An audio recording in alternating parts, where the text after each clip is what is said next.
Hey everybody, thanks for checking out the channel. This week I'm in China for my day job, going to see some of the parts made for the robotics company I work for currently. I've been here many times, more times than I can count, dozens and dozens of times. I've developed all kinds of products in Taiwan, China, Japan, and Europe, and so you often have to travel to the factories to look at your parts being made. Often you'll start by visiting the factory to make sure they're crystal clear on the product that you're developing, and then you go back when the first parts are coming off the machines to check them, make sure they're right, and see how they're progressing. I don't know the exact percent, but it would not surprise me if 99% of RC car parts come from China. The processes are almost always injection molding and CNC. So I happen to be going to an injection molding CNC factory today. I'm going to see if they'll give me permission to film some things and kind of show you what the machines look like inside the factory, to give you an idea where all the RC car parts you buy come from, how they're made, and what they look like before they arrive at your doorstep. Now, this particular factory is ramping up a new project for the company I work at, but they also make lots of parts for some very prominent consumer electronics companies. I'll just leave it at that. So they're really good at what they do, and this is super typical to what a factory would look like that would make RC car parts. Suspension arms, chassis, motor mounts, things like that that are injection molded out of plastic. Even almost all of the high-end aftermarket crawler parts companies will be sourcing in China. And there's no point in getting to a big conversation on whether parts should be made in China or the US.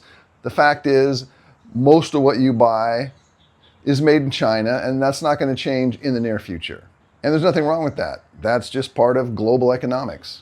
You're not going to get an SCX-24 for $100 made from any other supply chain currently. So let's go check out what a typical Chinese injection molding factory looks like, and hopefully you'll find it interesting. So this is a pretty typical sized Chinese factory. Is this a company car? Build your dreams? All right, in the front lobby. This is the company called Saipo, and they make parts for a lot of big companies that I can't name, but they gave me permission to film around, showing how some injection molding and some CNC works, and we'll go take a look. All right, so this is the tool shop. This is where they store all the injection molded tools. This one here makes a plastic part that's about the size of a loaf of bread, and every one of these cubes here is gonna be a different part.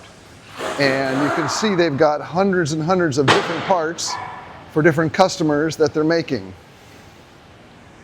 Each one of these blocks right here is an injection molded tool. They bolt that in, and on the inside is the shape of the part they're molding. So let me give you a super basic idea on how injection molded plastic parts are made. We just saw some steel cubes, which are the tools, and on the inside of those tools, imagine these are the tools here. The tools are usually two halves, and you basically have two halves of the tool. The molten plastic gets poured inside. It cools until the plastic is hard, and then the mold comes apart, and your piece comes out. Now, where it gets tricky is trying to make the mold.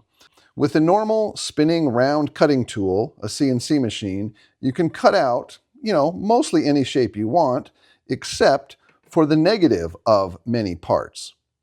So in order to mold a positive part, you have to have a negative mold of it. So imagine that we're just molding a square, and this is what the tool has to look like. There's no way you can go in here and cut these square corners, cut the negative shape with the round cutting tool.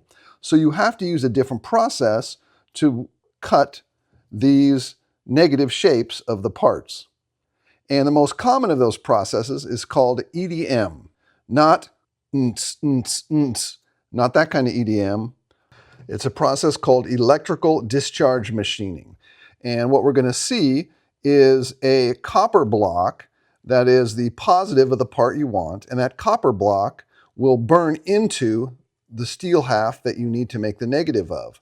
And that copper block is electrified, and it's all underneath a dielectric bath, which is a non-conductive bath. So the copper is electrified and it burns into the mold, and that's how you make a negative. You first have to make a copper positive. Imagine this is copper, and the copper EDM cutting tool will burn into the steel. Now, for whatever reason, the copper doesn't burn away, only the steel burns away. So you EDM 2/2 of your tool, then you can pour plastic into it under pressure and come out with a plastic part. Now, when it gets complicated is when you've got something a little more difficult.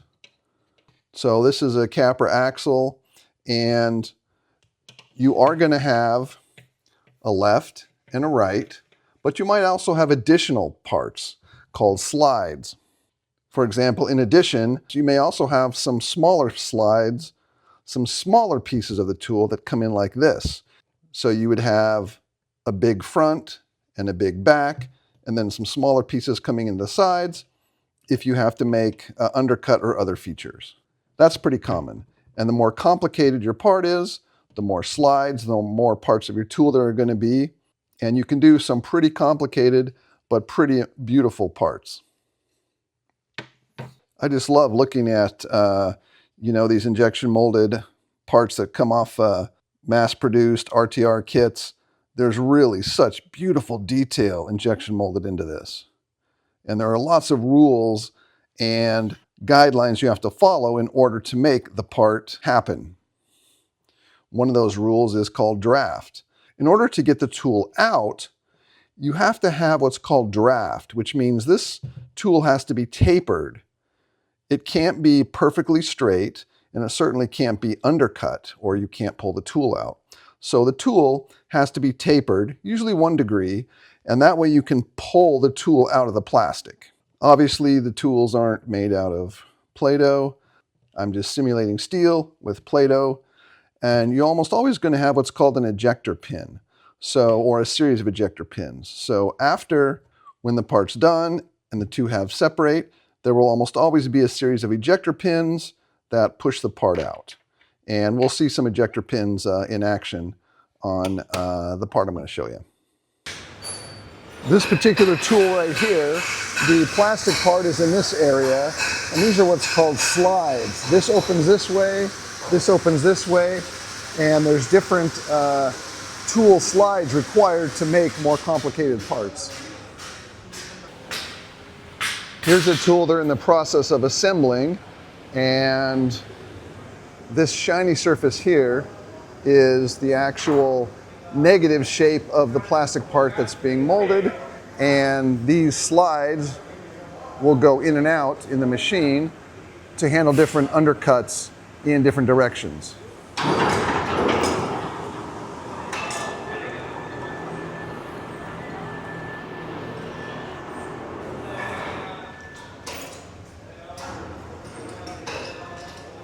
Through here is the CNC shop, and each one of these is a CNC machine.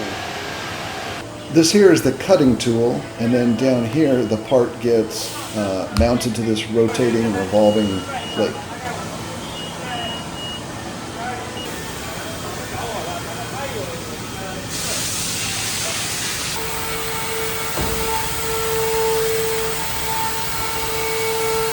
Plastic machining. They're probably in the process of making both parts and tools. That block of metal right there is being machined by that high-speed cutter. And that looks like a part of a tool. This is a quality control tool, and it's called a CMM, Coordinate Measuring Machine. And that black rod at the top with the little tiny tip will move around automatically and touch off in multiple points of the part you want to check, and give you the exact coordinates and measurements of that part so you can compare it to the drawing and what you intend it to be. This is an automated machine for putting threaded brass inserts into plastic parts. Over on the left, it rattles them all around and lines them up. Then they go down a little track. They get picked up by that black head in the upper right, and then it'll come down and screw them into place. There's not a part in the picture right now, but that kind of orange bracket will hold a part, and the bit will install as many as you need in the exact places within the part. Right here we have a bunch of copper blocks.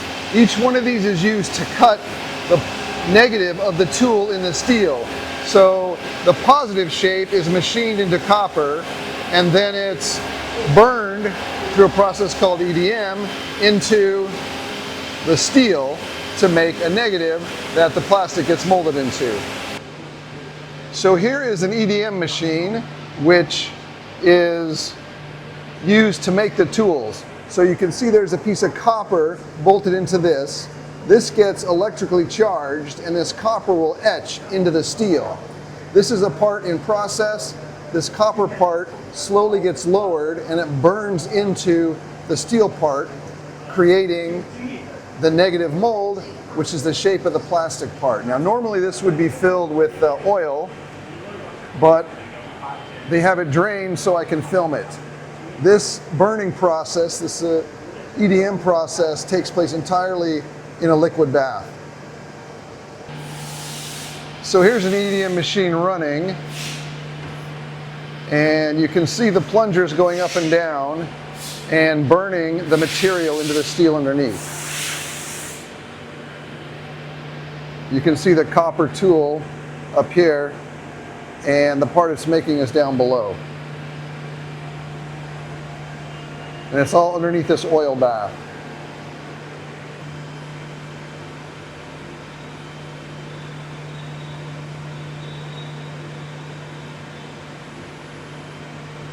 This is a very typical bathroom in China for both number 1 and number 2. Not sure what this sign says, but I'm sure it's hilarious. So, all of your plastic parts start life right here as some plastic pellets, whatever the plastic compound is. Those pellets get loaded into a hopper like this. The pellets fall to the bottom, and they go into this heating chamber. And then there's this giant piston which pushes the molten plastic into the mold.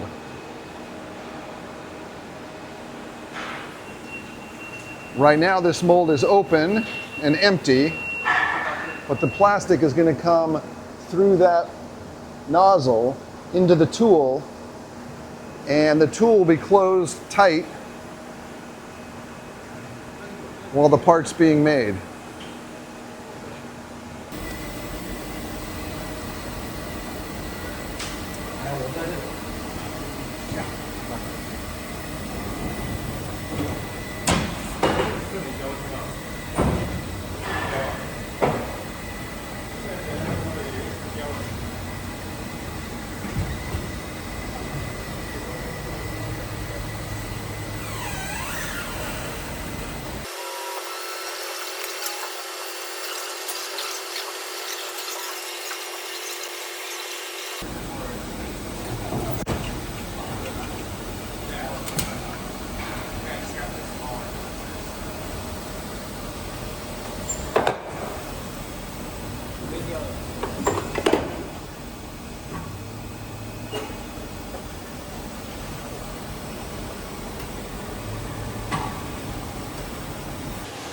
So here's a row of more medium-size injection molding machines. There's about 15 or 12 of them.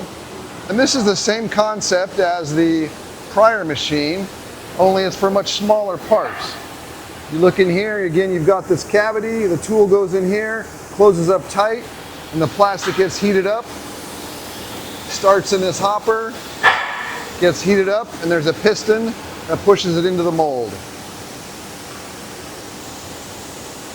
Here's a machine that's being run right now, and if you look behind that glass, the tool is closed, the tool's opened. Now this robot arm is going to go down, grab the part, bring it out, and it actually breaks off the plastic runners attached to it, and then drops the part on the conveyor belt. and then it'll go down a hill to inspection.